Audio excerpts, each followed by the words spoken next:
Howdy folks, welcome back to the channel. Want to do a little video showing my current and updated method on removing wheel hubs in order to replace wheel bearings, and while you're at it, replacing wheel studs. So I have a set of 2 knuckles here. These are my buddy Jason's. I don't know why he's trusting me with this, but so the goal here is to replace these wheel studs with these longer H&R ones. But unfortunately, the way these knuckles are designed, as you can see, there's not a whole lot of room for the wheel studs to pop out from the back.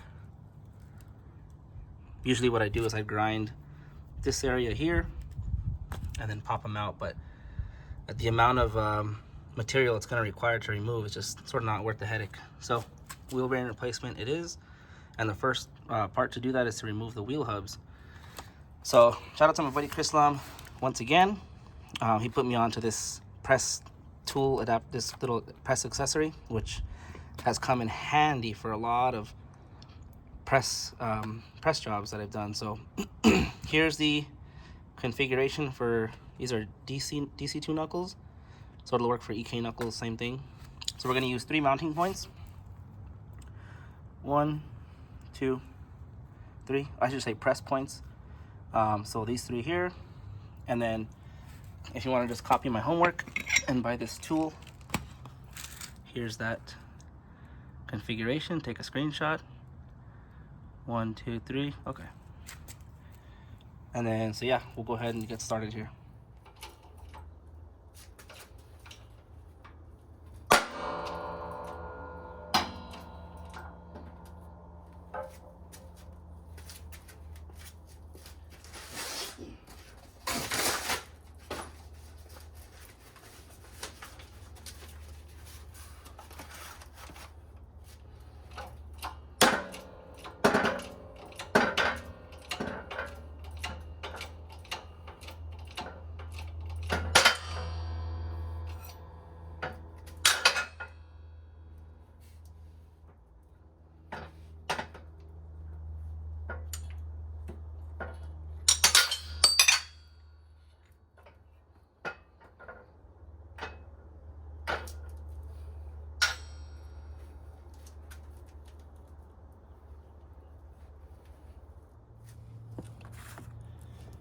Alrighty, then once you remove the wheel hub, next step is going to be to remove the C-clip here. And the way you do that, get some of these pliers here, adjust them to the right setting, not like mine.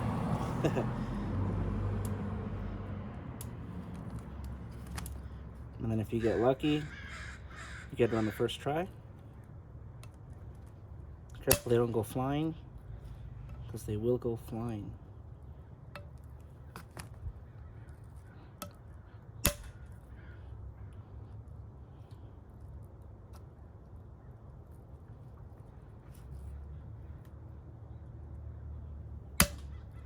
I'm gonna get a flathead to help me out. Alright, so went ahead and used the flathead to pry it out from one side. And then as you can see, it's ready to come out, so just be careful it doesn't spring out at you.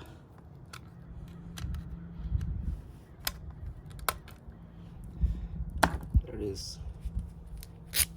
Now what we're gonna do is this thing comes out that way. So back to our assembly we just have on the press, and then we'll press this downward.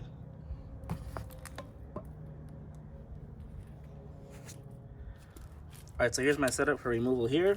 I have some Harbor Freight socket wrenches. It's a 36 mil for NSX rears.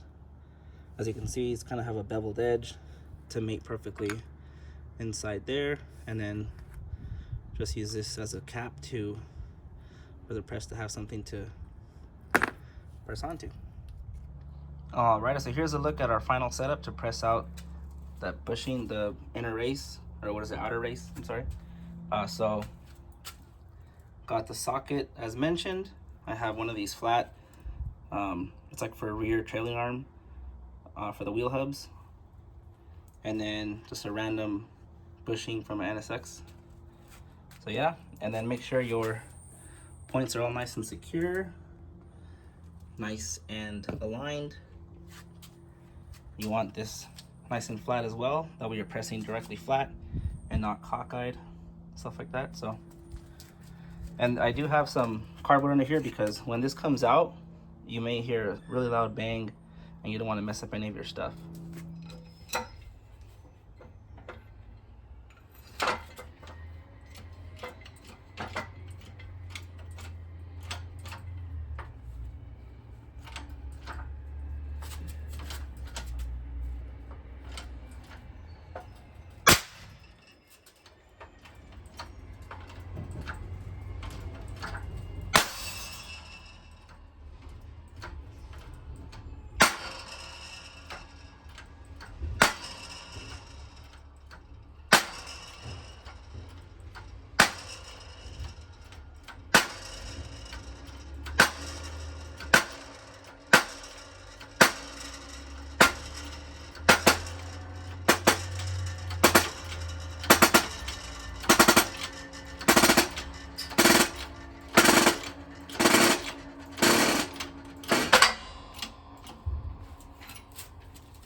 Yeah, on the side of the... Forgive that less than desirable outcome there at the end of pressing the bearing out. I blame the wife on that one. She distracted me. But today's Valentine's Day, so she gets a pass. Anyhow, so now we're gonna press the new wheel bearing in. At this point, if your car has ABS, just remember to keep the magnetic side at the ABS sensor. This car doesn't have ABS, so really don't need to care or worry about that. So this will be our foundation. What do you call it? Like our base. We're gonna put this like that. This will go underneath, and then we'll get pressed in like that. And then I like to use the bearing that just came out, just to go right on top of here. Easier. It's like the best tool to use for it.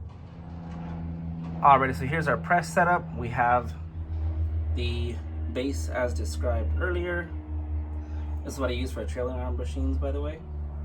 If you haven't seen that video, go back and check to get the size, dimensions, specifications, etc. Or you can just zoom in on this. Anyways, so got the new bearing here, old bearing here. We have a super cool NSX wheel hub press tool that my buddy Tyler Bolton made several years back. Tyler, I still have your tool, so if you need it, let me know. Haven't talked to you in like 4 years.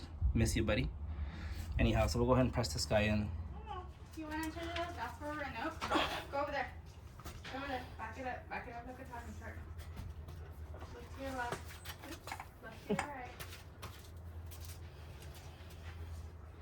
Back it on up like a tongue true. Back it on up like a tongue true. Back it up. Back it up. Beep, beep, It's funny how she backs up, huh? I got it on video. Aww. All of daddy's crap. He's such a good backer. I know. Just like her mama. She pooped and it was a little watery. Oh. Did anybody see? Yeah, just the cars passing by on the street. Oh, fuck it. Oh well.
Alrighty, now we'll put our C-clip back in with our favorite Harbor Freight tool ever. So I'll go ahead and struggle and do that off camera. Alrighty, so got that C-clip installed there. Now the next step is going to be to remove the inner race from the wheel bearing. I'm sorry, wheel hub. So I recommend using, well, what I'm gonna do to remove it, there is a little bit of a bevel there in between the wheel hub and the inner race. But in my experience, it's really hard to use one of these kits to pull it from there. So what I do is get my trusty old grinder there, a grinder action, and then I went ahead and purchased some 1/8 inch wheels.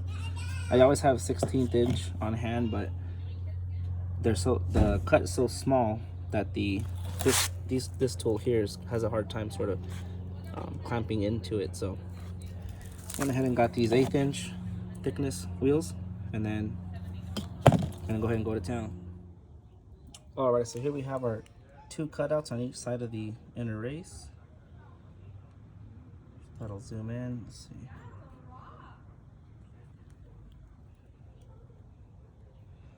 There's one.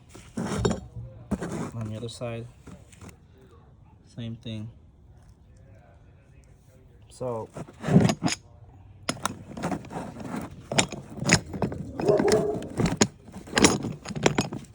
see that?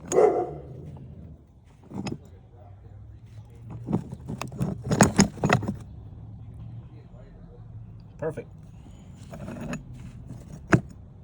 then we'll just tighten down these bolts here. Alright, so here's our final setup using the cheap Harbor Freight bearing remover kit. So if you're wondering, here's what it looks like.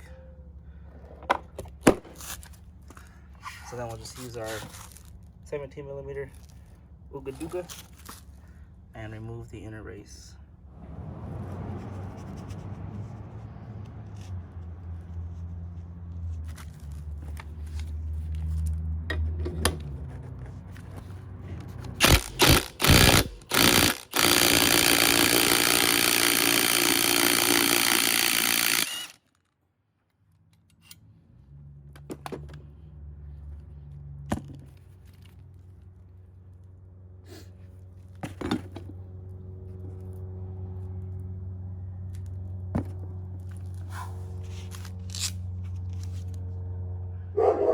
Alrighty, next step is going to be to press out these 4 wheel studs. So simple enough, I have 2 sockets, same length, same height, and then just gonna press them out with the press. Simple enough. Alrighty, so we have all 4 wheel studs pressed out. Now we're gonna go ahead and press in the new H&Rs. So just FYI, the old wheel studs are not reusable due to the knurling they're basically one-time use. Once you press them in, press them out, those knurlings are not gonna hold on a second press in.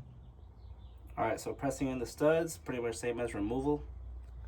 Got the same setup here. Just make sure you have the press in dowel just kind of like so it doesn't hit the edge of the wheel hub when you're pressing in, and it should be good to go. Also, those wheel stud puller little kits with the it's like a lug nut with kind of like a bearing inside. Definitely recommend against those. I mean, if you're in a pinch, should be fine. But if you have a press, definitely use a press. Reason being is those wheel stud pullers, they tend to stretch the threads. If you're not careful, maybe you over torque or over tighten, it can cause the wheel stud to weaken prematurely. So press for the win. Alrighty, last step in the process, press in the wheel hub. We're gonna press it in like this. On the back side, we're gonna go ahead and use this as a base, and this will get seated onto the inner race. Didn't mean for that to rhyme, but you know what I mean. I got some wrapping skills. It's very important that you use the base on the inner race, because if not, it's going to be a bad day for you. Alrighty, so here's our final press assembly. We got this cylinder base under the race, nice and centered there. And then we have our little press tool to press onto the wheel hub. Simple enough.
Alrighty, so this clip here is going to conclude our wheel bearing and wheel stud press sort of mini DIY. And that last clip you saw, I didn't show the wheel hub spinning. Reason being is that these particular H&R wheel studs have very bulky shoulders. So if you'll notice, before I beveled the edge off right here,